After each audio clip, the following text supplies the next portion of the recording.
ભચાઉના નવા બસ સ્ટેશનથી પાણી પુરવઠા કચેરી સુધીમાં વહીવટીતંત્રએ કાચા પાકા 42 દબાણ તથા સાઇનબોર્ડ, છાપરા, બાકડા સહિતના દબાણો દૂર કર્યા હતા. લાંબા સમયથી ટ્રાફિક સહિતની સમસ્યાઓ સર્જાઈ રહી હતી અને વ્યાપક ફરિયાદો બાદ તંત્રએ આ વ્યાયામ કર્યો છે. શહેરમાં દબાણના કારણે ટ્રાફિક સહિતની અનેક સમસ્યાઓનો સામનો લોકોને કરવો પડે છે અને અકસ્માતના બનાવો પણ વધી રહ્યા છે. કસ્ટમ 4 રસ્તા પર ટ્રાફિક પોલીસને પણ કામગીરી કરવામાં મુશ્કેલી ઊભી થતી હતી.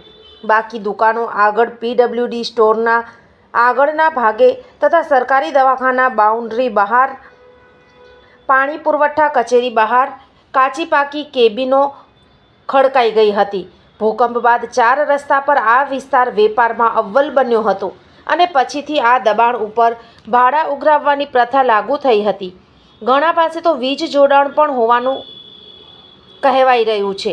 અહીં સરકારી કચેરીઓ બહાર ખુલ્લી જગ્યાઓ મૂકવામાં આવતી હોય છે, જેનો યેનકેન પ્રકારે કબજો કરીને ભાડા ઉઘરાવવાનું શરૂ થઈ ગયું હતું. આ દબાણ હટાવો ઝુંબેશને પગલે અન્ય પાકા દબાણો પર તવાઈ આવે તેવું કહેવાઈ રહ્યું છે.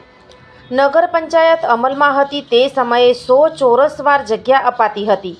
આવી સનદો ચોપડે ચડાવી આપવાનું ચાલુ હોવાના આક્ષેપો જાગૃત નાગરિકોએ કર્યા હતા.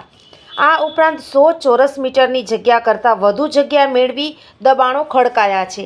આ દિશામાં પણ કાર્યવાહી કરવામાં આવે તે સમયની માંગ છે. રહેણાંક વિસ્તારમાં પણ દબાણની બદીએ માથું ઉંચક્યું છે.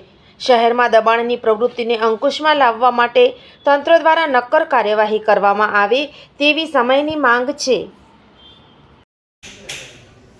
આજરોજ ભચાઉ નગરપાલિકા વિસ્તારમાં જે બસ સ્ટેન્ડથી આર્મી સ્ટેચ્યુ સુધીના જે બંને સાઈડમાં ફૂટપાથ ઉપર જે લોકોએ દબાણ કર્યા હતા અને જે બાંધકામથી બહારના ભાગમાં જે સજા કાઢેલા હતા એ સજા અનલીગલી હતા અને લારીઓ પણ અનલીગલી હતી અને એ ફૂટપાથ ઉપર અને હાઈવે ઉપર જામ કરતા હતા. અવારનવાર ટ્રાફિકનો પ્રશ્ન રહેતો હતો અને એ ટ્રાફિકના પ્રશ્ન રૂપે અમો આરટીઓ અને નગરપાલિકા અને ભાડાવાળા અને પીઆઈ શ્રી અર્જુનસિંહ જાડેજા સંયુક્ત ટીમ બનાવી અને અમો લોકોએ જે નડતરરૂપ દબાણો કમસે કમ 50 જેવા દૂર કરેલા છે.